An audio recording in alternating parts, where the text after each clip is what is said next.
yung bride mo, Bogart, oh, si Marian. Ang ganda niya, di ba? Ay, si Marian pala.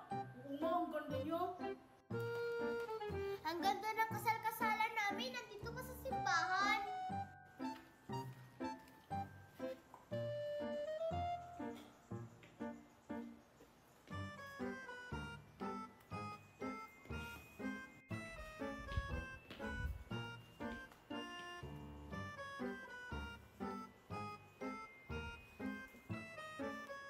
Oh, pumunta ka na dun, Bogart, sa bride mo. Kasi magsisimula na.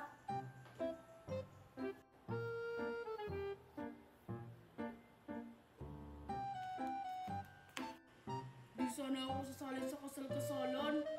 Si ano kasi, si Queenie yung magpasimuno nito eh. Okay lang yan. Laro-laro lang naman to eh. Sa bagay. Ang tagal naman magsimula